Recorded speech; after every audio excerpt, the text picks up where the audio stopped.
Pinto nga itong finals for you especially. So ngayon kung nakuha niya na yung championship, kwento mo na sa amin yung pinagdaan. Physically, I can play. Pero mentally, I'm still struggling. So, yun talagang struggle ko throughout this series. Pero, tulong ng teammates ko, coaches, tiwala nila nila. And syempre, sa Panginoon, kasi wala naman kasi nila sa kanya. So, doon ako nakukuha ng lakas. Siyempre sa Panginoon, sa mga anak ko, nakikita ko sila, nandyan sila.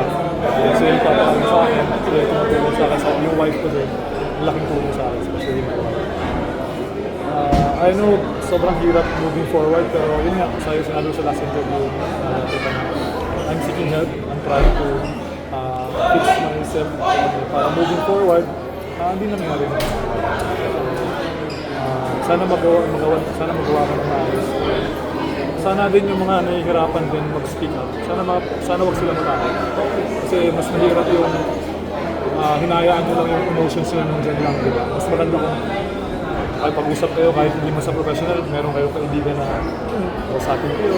Or kaya nag-observe lang kayo, kung sa tingin nyo may mga kaibigan kayo nahihirapan, kayo na mismo magtanong. Kasi kaysa pagsabihan nyo ng ganito ganyan, mas maganda magtanong, makinig kayo. Kasi mga katulong yun. For me, yun ang ako kumukuha ng parang inspirasyon na oo nga, ang dami yung sinasabi sa akin, masama, ang dami sinasabi ng tao sa akin. Pero, ba't hindi kayo curious? Ba't hindi kayo magtanong, diba? Kasi yun yung ginagawa. Sobrang blessed ako yung mga tao sa paligid ko. They ask kung okay lang ako. Wife ko, especially my wife, okay lang ako. And then, by me sharing kung ano yung nararamdaman ko emotionally, nababawasan yung burden ba, in a way, nababawasan. So, ang laking tulong sa akin. Sana huwag sila matakot. Kahit kayo, whatever, kung athlete kayo, whatever, malaking tulong. Mas ma-elevate kayo na rin kung ma-explain niya sa sarili. Kung ma-explain, alam niyo kung ano nangyayari sa sarili mo. So, yun lang. Sana maging tulong and sana maging lesson din na humingi ng tulong and magtanong din. Uy, bukod sa pamilya mo syempre, sino sa mga teammates mo, kaya coaches, o pop-up players na yung mga nalapitan mo during this part? Actually, lahat sila. Lahat, I apologize. And then, sila Roger, kami mga Bisaya, alam naman nila kung paano, kasi talaga na rin sa team, so alam nila kung paano kayo coach. So, I apologize and sabi ko sa kanila, this time, grabe yung tiwala niya, hindi ko sayang yung tiwala niya. And then, yun lang talaga. And especially sa coaches with Coach Shot, grabe yung adjustment para sa akin. And then, yung gaya na sabi ko kanina, mga kumausap sa akin, si Erwin Soto, yung Scarlett na Bueva. So, alam mo yun, kahit na magkaiba kami ng opinion sa buhay, pero kasi pare-pareho kami athlete eh, napagdaanan nila yung napagdaanan ko. Ang laking tulong, like especially Calvin, ang laking tulong sa akin na sa kanya mismo nanggaling kahit magkalaban kami. Sobrang blessed ako na. Aside sa family ko, may ibang tao na concerned pala kahit na magkalaban kami on court. Pero concerned sila sa well-being ko, sa mentally ko. So, ang laking tulong na yun. Sana, i-encourage ko rin niya, sana yung ibang players, ganun din. Na parang, wag, alam yun, I don't wanna name names, pero gusto ko lang sana na ma-realize nila na sino ba yung tutulungan dito, hindi kapwa players. Uy, hindi naman sikreto siguro na tuwing sa'yo napupunta yung bola, yung reaction ng crowd syempre. Parang kumbaga ikaw yung pinamalaking kontrabida role dito sa finals na ito. Tingin mo ba kaya mo i-embrace yung role na yun? Hindi ko masabi na kontrabida ako kasi syempre nakita nyo naman, hindi naman ako yung parang may mag-trash talk o whatever. Kasi siyempre siguro dahil the way how I act, siguro kaya siguro sa tingin nila na parang ako yung masamang dito. Pero hindi ko naman sila masisisi kasi gusto nila manalo yung team nila, di ba? So siyempre, Ginebra, never say die.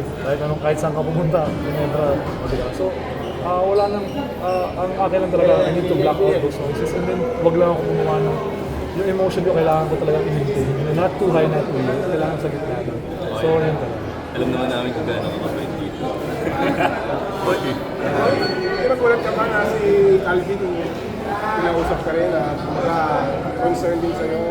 Medyo nagulat ako kasi alam niyo naman history namin, di ba? Pero I appreciate yung sa mga tao na kahit hindi kami ganun na-close. Kasi kakapwa mo siya player, na-appreciate ko yun.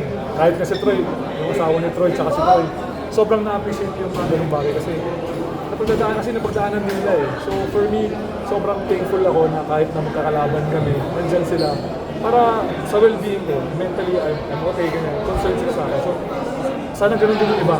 Kasi ako, for sure, I'm gonna be like that. Natutunan, kasi nakita ko sa kanila na ginagawa nila sa akin. So if ever man may nangyari sa iba, kung kailangan nila ng tulong, kailangan nila ng kausap, I'm here. Diba? If kailangan nila ng tulong para seek ng help sa professional, I'm here. Kasi ako, ginawa sa team namin, ginawa ko nag-sample sa sarili ko. Nung time na nahihirapan ako, humingi ako ng tulong sa mga bosses. Hindi nila ako tinalikuran, dinulungan talaga nila ako. Boy, for you, from this whole series, ikaw yung laging inasar ng crowd. Ngayon, pansin namin medyo naging emotional ka after the buzzers. For you, gaano kasi ito na finally ma-let go mo yung lahat nung naging struggles mo din all throughout the series? Hindi siya parang, hindi ko sinasabi na parang masaya nung manalo kasi natalo yung mga never, hindi. Naging emotional ako kasi dahil sa papa ko. Kasi pangarap ko na sana makanood siya pero hindi dumating sa point na nakanood siya ng game, especially ngayon.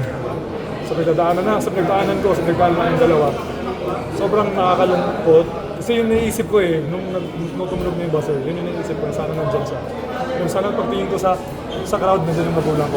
Diba? Kasi totoo lang, yung last na nanood siya ng game ko, college pa ako, hindi na ako nagano. So, kaya sobrang emotional ako kasi I always imagine every time na naglalaro ako, nandyan yung papa ko. Pero hindi nga nangyari doon.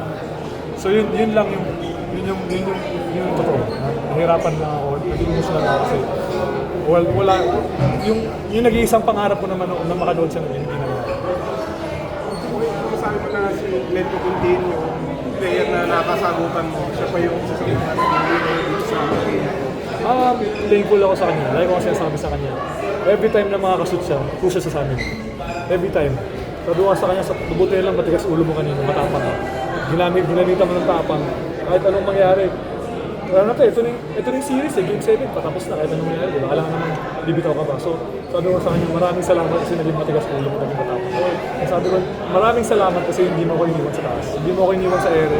Kahit anong sinasabi ng tao sa akin, na magkaaway tayo, ganyan. Kasi hindi naman totoo. Nagpasalamat ako kasi nandyan siya. Nagpasalamat ako kasi, ano yun, kahit anong negative na sabihin sa akin, tao siya pa yung tumutulong sa akin nung sabi sa akin. Pagmamala, kaya kahit anong i-paint na picture nila na mag-aaway kami, never kami mag-aaway. Kami yung sabi ko nga sa kanya, tunay kami magkaibigan.